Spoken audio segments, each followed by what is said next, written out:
Esse episódio faz parte de uma série. Recomendo que ouça os episódios anteriores para uma melhor experiência de continuidade. Esse podcast é apresentado por b9.com.br.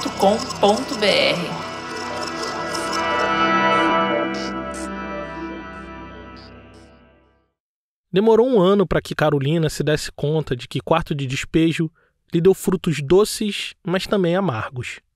Sua vida tinha mudado para melhor e para pior ao mesmo tempo. Mas como isso seria possível? A solução para os seus problemas mais imediatos era o dinheiro. Mas logo ela se deu conta de que nem tudo na vida se resolve com dinheiro. Principalmente quando se é uma mulher negra e mãe solo de 3 filhos no Brasil dos anos 60. Carolina se agarrava à relevância incontestável do seu talento para se manter sã. Se apegava no reconhecimento das universidades, das instituições não governamentais e intelectuais nacionais e principalmente internacionais. Ela passou mais de um ano ouvindo o quanto era incrível a sua obra, mas também ouviu e leu repetidas vezes que não era escritora de verdade, que Quarto de Despejo tinha sido um golpe de sorte e que jamais seria capaz de repetir aquele feito. Foi aí que sua editora lançou Casa de Alvenaria, seu segundo livro, sob a expectativa de ser maior que o primeiro. É verdade que Carolina não estava 100% de acordo de escrever e lançar esse novo livro, mas talvez tenha imaginado que aquela era a chance de calar a boca dos críticos, dos difamadores e odiadores, e afastar para sempre aquela sombra que insistia a lhe perseguir.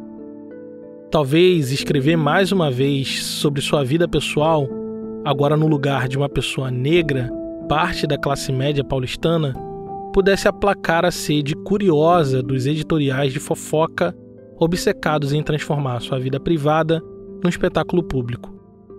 Talvez aquele livro fosse a chave, um caminho para o fim de todas as celeumas que afastavam sua vida daquilo que realmente importava: a leitura e a escrita, suas maiores paixões. Porém, quando Casa de Alvenaria, seu segundo livro, chegou às prateleiras, amargou um maiúsculo fracasso. Um fracasso que bateu fundo em Carolina e jogou ela na lona. Combalida e profundamente magoada, parecia não ter ânimo para nada. Foi quando decidiu resgatar um antigo sonho de menina: morar num sítio, plantar sua horta, cuidar de animais e voltar a escrever em paz. Meu nome é Thiago André e esse aqui é o História Preta. Você está ouvindo Carolina, a história da escritora negra que ficou famosa no mundo inteiro, mas foi esquecida pelo Brasil. Episódio 9, Caminho do Fim. O ano de 1962 foi difícil para Carolina. Já tinha passado quase 2 anos do seu grande sucesso literário, e o fracasso de Casa de Alvenaria fez sua popularidade minguar aos poucos. Já não tinha tantos convites para eventos como antes.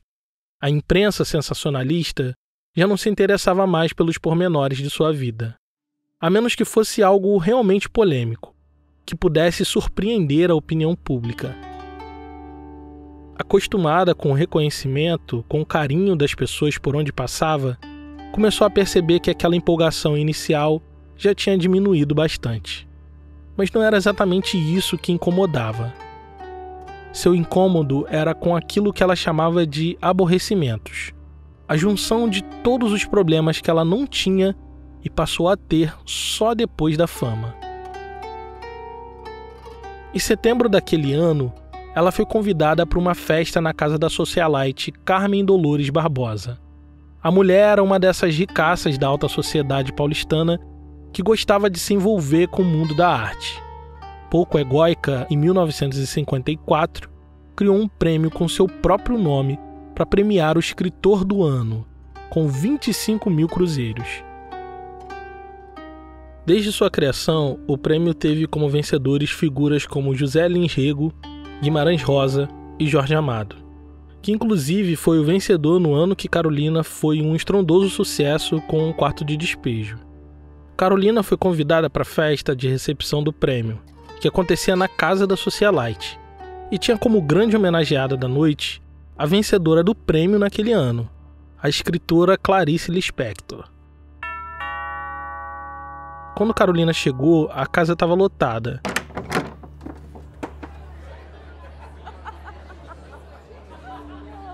Mas ela percebeu que foi solenemente ignorada por quase todos os presentes, inclusive pela dona da casa. Ficou sem ação naquela hora, sentou numa poltrona no canto e ali ficou sozinha durante horas. No seu relato, resgatado por Tom Farias, Carolina diz que algumas socialites vieram cumprimentá-la, mas a atriz Ruth de Souza, que fez o papel de Carolina na peça Quarto de Despejo, não falou com ela durante toda a noite. Carolina se mostrou profundamente magoada com aquela situação. Terminou seu relato sobre aquela noite dizendo que foi um desperdício de tempo e de dinheiro. Gastou o que não tinha para fazer as unhas, o cabelo e pegar o táxi. Antes tivesse guardado para dar de comer aos seus filhos. A amargura tinha motivo. Parte do que ela chamava de aborrecimentos se tratava na verdade de uma profunda crise financeira. Carolina vivia basicamente dos direitos autorais de seus livros. Com a baixa venda de livros e queda de popularidade, a crise bateu à porta. Primeiro que ela criou um padrão de vida muito alto. Então a Carolina começou a ter roupas muito caras, né? Aqui é Tom Farias, jornalista, pesquisador e biógrafo de Carolina. Eu falo que, pra você ter ideia, quando a Carolina saiu em agosto da favela do Canindé, o barraco dela custava 5 mil cruzeiros, aquele barraco dela. E ela passava depois a comprar vestidos de 25 mil cruzeiros, ou seja, 5 barracos do Canindé, né? 40 mil cruzeiros. Ela passou a se vestir com Denner Pamplona de Abreu, estilista considerado pioneiro na alta costura do Brasil. Que era o costureiro das primeiras damas, sobretudo da Teresa Goulart, que era mulher do João Goulart, que era muito amiga da Carolina. Então a Carolina passou a ter esses requintes na vida dela. Mas toda a sua vida financeira estava baseada na arrecadação de direitos autorais dos livros, que no caso dela, em primeiro momento, se mostrou muito acima da média. Você imagina vender por volta de 1.000 a 2.000 livros por dia. Hoje a gente faz lançamento aí, se vender 50 livros é uma festa, né? Então, tudo com base nessa arrecadação. E ela foi caindo, gradativamente caindo. Lança o caso de alvenaria. Ele não dá certo. Ou seja, está perdida. Tudo que Carolina tinha era esses direitos autorais. O fracasso de vendas comprometia não só a popularidade, mas sua saúde financeira. E para quem não teve nada na vida, depois de ganhar um pouco mais de dinheiro, de ver a vida melhorar, devia ser aterrorizante pensar na possibilidade de voltar à miséria. As pessoas costumavam falar que Carolina era muito mal aberta, que não tinha necessidade de gastar aquele dinheiro todo em vestido, em penteada. Mas ela não fazia nada muito diferente do que outras mulheres ocupando a mesma posição. Além dos vestidos caros, Carolina nunca poupou dinheiro para dar o melhor para os seus filhos. As crianças vestiam tão bem quanto a mãe. Estudavam nas melhores escolas, tinham plano de saúde, frequentavam cinema e teatro com regularidade. Além disso, Carolina remunerava uma trabalhadora doméstica para cozinhar, cuidar da casa e dos seus filhos quando estava ausente trabalhando. Mas para além do seu gasto pessoal, Carolina costumava ajudar todas as pessoas que se aproximavam dela com uma boa história triste para contar. Tinha muitas dificuldades de dizer não, e isso atraiu um monte de gente interesseira disposta a enganar a Carolina em troca de um pouco de dinheiro. Na frente de sua casa, todos os dias, formavam filas para pedir dinheiro emprestado. Era gente querendo comprar ferramentas de trabalho, oferecer sociedade de negócios, quitação de hipoteca, pagamento de agiota, doações a instituições de caridade, roupa nova para filho, todo tipo de história Carolina ouviu. Enquanto estava na crista da onda, muitas notas de 1.000 cruzeiros saíram dos bolsos dela para ajudar algumas dessas muitas pessoas que não paravam de chegar à sua casa. Inclusive, isso foi motivo de desavença com os vizinhos do bairro de Santana. Além de quebrarem a vidraça da casa de Carolina com certa regularidade, uma dessas vizinhas acusou a escritora de roubo. Há tempos, os meninos de Carolina sofriam violência física e verbal por parte dos vizinhos. A novidade daquele ano foi que Vera Eunice, filha mais nova de Carolina, passou a sofrer bullying e perseguição na escola. Ela, que sempre foi boa aluna, teve o desempenho escolar prejudicado por um ambiente hostil e violento. Carolina não aguentava mais toda essa perturbação. Era problema em cima de problema. E tudo o que ela queria era um pouco de paz. Prevendo as possíveis dificuldades que estavam por vir, Carolina, sem falar para ninguém, comprou um sítio em Parelheiros, a uns 40 quilômetros do centro de São Paulo. Seu objetivo era fugir de tudo que tirava sua paz. Mas pode ser que essa decisão tenha contribuído para agravar ainda mais a sua situação. O sítio se tornou seu refúgio. Sempre que a dor apertava e a confusão da cidade invadia sua mente, ela pegava os filhos, entrava no ônibus e tomava o caminho em direção a Parelheiros. Mas lá ela ainda não tinha uma estrutura adequada, não tinha o conforto da casa de Santana. Mas então ela passou a investir o seu pouco dinheiro na construção de uma nova casa, mas sem deixar de arcar com todos os custos da casa que morava em Santana. Ela comprou o sítio pensando no futuro. Imaginava que no início dos anos 70, o custo de vida na cidade de São Paulo estaria tão alto que seria impossível uma mulher como ela viver bem com 3 filhos. Queria o sossego do campo, gastar menos dinheiro e voltar a escrever com regularidade como antes. Mas por ironia do destino, foi justamente a compra do sítio que ajudou a piorar sua situação financeira. Então, pagava o terreno, construía a casa, manter a casa de Santana, manter a qualidade dos filhos, roupa, alimentação, empregada doméstica. Carolina passou a ter empregada domésticas, as viagens, né? Então, assim, foi um salto muito grande para quem não tinha uma base, nenhum tipo de herança, nenhum tipo, sabe, de emprego certo, que desse um dinheiro certo. Então, isso tudo foi aqui nessa desavença. E o problema começou mesmo quando os livros no Brasil pararam de vender aquele volume estrondoso dos primeiros meses. Depois de 2 anos, era natural que o primeiro livro caísse em números de vendas. Mas ninguém esperava, nem mesmo Carolina, que Casa de Alvenaria fosse aquele enorme fracasso. Então a única coisa que restou foram os direitos autorais das traduções internacionais de Quarto de Despejo. Mas a burocracia para contabilizar e repassar os recursos era enorme, o que dificultava a rapidez desses repasses financeiros. Com o fim, basicamente, dos recursos no Brasil, dos direitos autorais, ela entrou em parafuso. E aí, ali em 62 é que começam as grandes brigas sobre dinheiro. Cansada de ser passada para trás a vida toda, de ser enganada e explorada a vida toda, Carolina passou a desconfiar que sua editora pudesse estar roubando seus direitos internacionais. Não só isso, desconfiava também que Audálio Dantas, seu parceiro desde o início, pudesse ter enganado ela para pegar indevidamente o seu dinheiro. Sem saber em quem confiar, amargando uma vida financeira precária, Carolina tomou uma decisão difícil, mas que julgou necessária.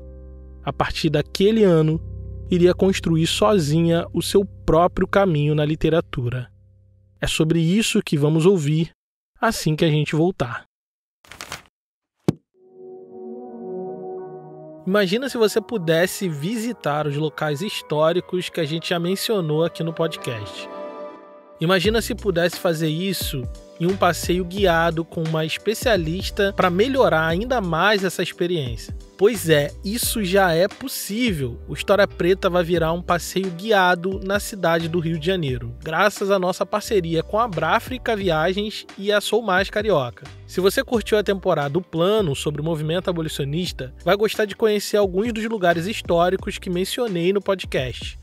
No dia 15 de julho, vai rolar um passeio guiado, o Plano da Abolição, que será conduzido pela Sou Mais Carioca, empresa referência em roteiros afro-referenciados. E eu estarei lá junto com você para a gente trocar uma ideia e falar de História Preta também no offline. As vagas são limitadas, então corre, acessa o link da descrição para garantir a sua vaga. Então, nos vemos lá no dia 15 de julho.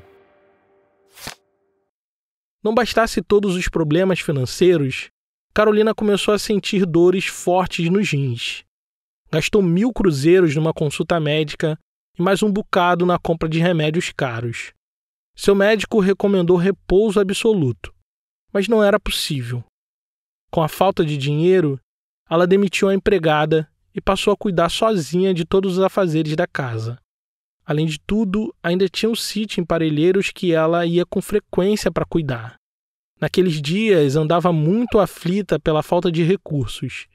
Ia com frequência na editora Francisco Alves saber se tinha mais dinheiro disponível para sacar, mas recebia um sonoro não como resposta. Em suas anotações, ela relata em dezembro de 1962 que não tinha nem pão para dar aos filhos.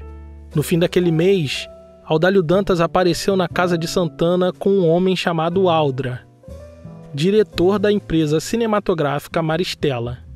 Era um novo contrato que Carolina assinou para a transformação de quarto de despejo em filme, com adiantamento inicial de 1 milhão de cruzeiros, pagos em cheque. Era uma grana considerável que podia dar um respiro financeiro para Carolina, pelo menos por um tempo. Com esse dinheiro, ela contratou um empreiteiro para melhorar a estrutura do sítio em Parelheiros e se mudar de vez para lá. Viver no campo era o seu plano para fugir do alto custo de vida da cidade de São Paulo. Mas ela sabia que esse dinheiro do filme não iria durar para sempre. Carolina era escritora, entendia que precisava publicar mais livros e gerar renda para viver com dignidade com seus filhos. Era tudo o que ela queria naquele momento. Ela tinha muitos manuscritos, romances, poemas, diários, e tudo isso estava disponível para publicação. E aí ela vai tentar, sozinha, fazer a vida editorial dela. Que ela vai publicar primeiro, né? Ali O Pedaço da Fome, aquele romance, e ela vai pagar o livro, né? Então é outra aventura que a Carolina também se mete. O Audálio diz que ela estava errada, mas ela já não quer ouvir mais o Audálio. Pedaços da Fome, na verdade, tinha outro nome. Era um romance que Carolina deu o nome de Felizarda. Além desse livro, ela já tinha um outro chamado Reminiscências, que já estava pronto, editado e datilografado. Esse último são os manuscritos que no futuro seriam publicados sob o nome de Diário de Bitita, que conta sobre a sua infância e sua jornada de Sacramento até São Paulo. Mas apesar disso, ela foi convencida pelo poeta Eduardo Oliveira de que deveria publicar Felizarda, o romance, e não Reminiscências. A obra foi entregue na mão do poeta, que arranjou uma editora independente, conseguiu editar o texto, que contava com comentários de diversos críticos literários e de tradutores internacionais de quarto de despejo. Grandes nomes como Jorge Amado, Leonel Brizola e até Audálio Dantas foram alguns dos que escreveram notas e comentários do livro. Felizarda, porém, recebeu um outro título. Sem a aprovação de Carolina, foi publicado como Pedaços da Fome. Ou seja, paga para publicar e o livro sai todo errado. O camarada muda título, corta trechos do livro e aí depois o sujeito ainda não paga integralmente a gráfica. Ou seja, Carolina dá o dinheiro, mas ele não paga integralmente a gráfica. E aí ainda fica uma pendência com a gráfica e no final a gráfica dá aqueles livros todos para Carolina, que ela deve ter vendido aquilo como papel. Na verdade, o livro chegou aí para as prateleiras, mas ninguém ficou sabendo que Carolina tinha um novo livro na praça. Não houve uma estratégia de lançamento, não houve divulgação, e Pedaços da Fome foi um fiasco de público, de crítica e de vendagem. Os poucos textos que saíram sobre o livro criticavam justamente o título, que foi considerado uma forçação de barra junto com a capa que trazia uma ilustração de barracos na favela. Carolina tentava seguir em frente com a sua carreira, mas insistiam em confinar ela na imagem da eterna favelada. Ela faz umas 2 cartas reclamando sobre isso e dá entrevista nos jornais falando sobre esse livro. E aí, no ano seguinte, 64, ela vem com outra aventura, que é a publicação dos Provérbios. E os Provérbios são publicados com o apoio do jornal Última Hora, que é também uma forma de trazer dinheiro para Carolina. Ela investiu o pouco que tinha do seu dinheiro nessa última publicação, e a edição saiu ainda pior que Pedaços da Fome. No material de baixa qualidade, os editores deixaram a obra sem data e sem nome da editora. Além do gosto amargo do fracasso, Carolina teve que lidar com o fim dos seus recursos financeiros. Ela tentou se reerguer. Ninguém pode dizer que ela não tentou. Mas seus últimos recursos foram investidos em empreendimentos que ela esperava trazer algum retorno financeiro, mas só trouxeram prejuízo, não só financeiro, mas de sua imagem. Mas àquela altura, ela não se importava mais com sua imagem. Depois de 3 anos desfrutando de tudo de melhor que a vida podia dar, ou melhor, de tudo aquilo que teve de arrancar da vida, Carolina voltou a pensar no impensável. A fome voltou a ser sua preocupação. Com medo do futuro incerto, Carolina voltou a bater na porta da editora Francisco Alves atrás de dinheiro.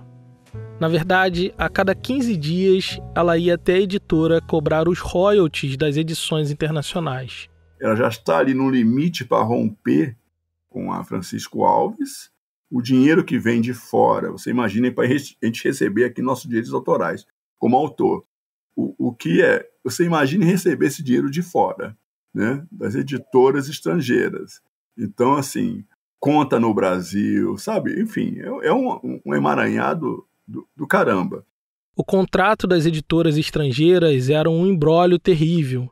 E a administração da Francisco Alves teve problemas com editores de fora. E isso dificultava os repasses para Carolina. Tanto que a Francisco Alves vai fazer uma publicação específica para poder calar a boca da Carolina, que é o Quarto de Despejo em edição popular. Um papel de jornal, uma edição muito miserável, mas vai fazer uma edição para tentar vender e calar a boca da Carolina. A Carolina já devia muito a Francisco Alves, porque ela ficava pedindo dinheiro adiantado. E esse livro também veio para poder juntar um pouco de uma coisa ou outra. Carolina estava doente e sem dinheiro. Estava confusa, frustrada e se sentia enganada. Nessa história toda, só ela tinha saído mal. Ninguém ficou financeiramente vulnerável na editora Francisco Alves. Só Carolina estava num estado de penúria. Talvez nesse momento tenha lembrado de Audálio, aquele amigo que mudou sua vida, mas com quem sempre teve uma relação conturbada. Carolina se queixava muito do excessivo controle de Audálio, mas por vezes agradecia ter ele por perto para gerenciar as partes mais chatas da sua carreira. Durante anos, Audálio e Carolina estiveram numa relação complexa, cheia de altos e baixos, mas que de alguma forma parecia duradoura. Mas quando o dinheiro faltou, a relação conturbada piorou. Sem expectativas de se reerguer, Carolina tomou uma medida desesperada. Foi atrás de Audálio Dantas na casa dele para pedir dinheiro. Quem conta o episódio é ela mesma em um dos seus diários. Diz ela que tocou a campainha e a sogra de Audálio atendeu. Carolina perguntou por Iraci, a esposa do jornalista, mas ela não estava. Então ela abriu o jogo, disse que estava ali porque precisava de um pedaço de pão para os filhos e um pedaço de sabão. O pedido assustou. Como uma mulher que era rica até esses dias estaria pedindo um pedaço de pão na casa de Audálio Dantas? A gente não sabe até que ponto Carolina desejava de alguma forma chamar a atenção para sua situação ao dizer que estava passando fome outra vez. Ela tinha feito isso antes, quando quis cancelar sua viagem para a Argentina, alegando que estava pobre demais para arcar com os custos. É possível que tenha exagerado sua situação para chamar a atenção do que importava. Talvez tenha percebido que a imprensa sensacionalista só lhe dava atenção quando falava de fome, pobreza ou qualquer coisa desse tipo. Não sabemos ao certo sobre isso. O que sabemos é que Carolina estava em profundo desespero. A miséria estava batendo a porta e ela tinha que fazer alguma coisa. Ao que tudo indica, Carolina passou a procurar Audálio Dantas muitas e muitas vezes. Procurou ele no trabalho, mandou recado e muitos bilhetes. Sem uma resposta satisfatória, ela acabou cruzando uma linha que era muito cara ao jornalista. Passou a insinuar que ele recebia os direitos no seu lugar. Passou a dizer, inclusive chegou a escrever, que Audálio estava lucrando às suas custas, enquanto ela não recebia nada. No dia 11 de dezembro de 1963, Carolina escreveu em seu diário que muitos diziam para ela que Audálio Dantas expoliou sua ingenuidade.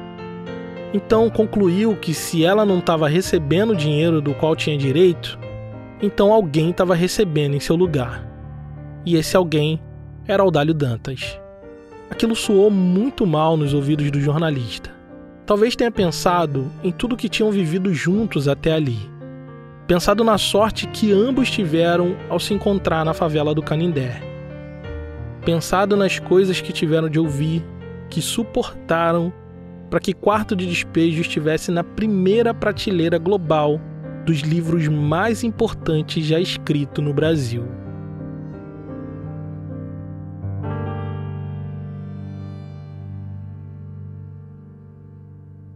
Audálio já tinha ouvido e lido as queixas de Carolina a seu respeito.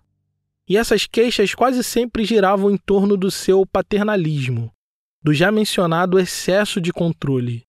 Ele chegou inclusive a escrever sobre isso no prefácio de Casa de Alvenaria. Era algo que ele estava absolutamente confortável em falar, já que acreditava que aquilo que Carolina interpretava como controle, na verdade ele via como zelo e proteção de sua parte. Nada tinha abalado sua parceria com Carolina até ali, até Carolina insinuar que Audálio estaria roubando seu dinheiro. Então aquela relação de anos que começou como se fosse um conto de fadas, terminou triste e melancólica. Por decisão de Audálio Dantas, aquela amizade chegou ao fim, e junto com ela, a parceria que deu vida ao Quarto de Despejo. Foi só agora, em 2021, que os pormenores desse término de relação veio à tona. Através da filha de Audálio Dantas, a também jornalista Juliana Dantas, Tom Farias teve acesso a um acervo de documentos ainda desconhecido do grande público. Audálio Dantas, que faleceu em 2018, guardava consigo correspondências trocadas com Carolina que ajudam a entender o término dessa relação que mudou o curso do mercado literário do Brasil. Tom Farias publicou uma matéria especial no jornal O Globo falando sobre esse acervo. O link está aqui na descrição do episódio e eu recomendo muito que você leia. No conjunto de arquivos, uma pasta se destaca. Está etiquetada com o seguinte título: Carolina de Jesus, correspondência absurda. Ali, Farias descobriu que, em 63, Carolina enviou 24 cartas para Audálio. Na maioria delas, acusa o jornalista de ser desonesto. Ela chega a dizer que ele desgraçou a sua vida quando publicou o Quarto de Despejo. Diante das inúmeras acusações, Audálio escreve sua última carta para Carolina em 1964.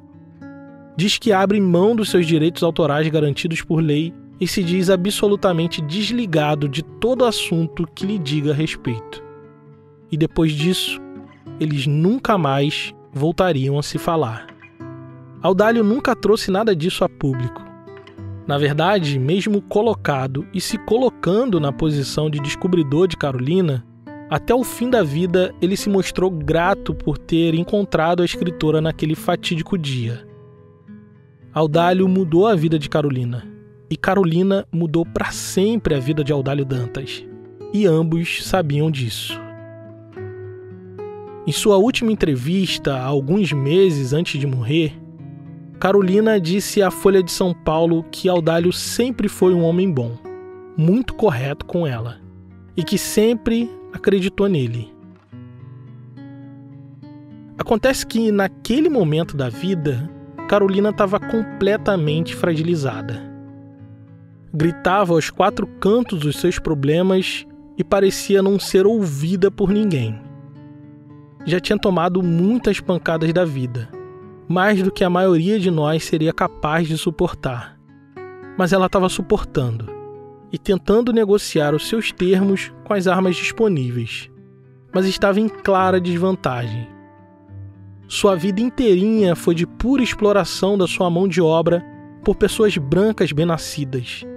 Não teria motivo nenhum para acreditar que no mundo literário seria diferente. E não foi. Para uma pessoa como ela, negra como ela, egressa da pobreza extrema, ser rica e famosa não lhe dava nenhuma garantia de que seu futuro estava seguro. Não estava. Naquele momento da vida, naquele instante que rompeu com Audálio Dantas, Carolina viu seus sonhos escorrerem pelos dedos, sem poder fazer absolutamente nada. Carolina estava sozinha. Carolina era sozinha. Sem rumo, perdida no mundo, resolveu ir de vez para o sítio de Parelheiros.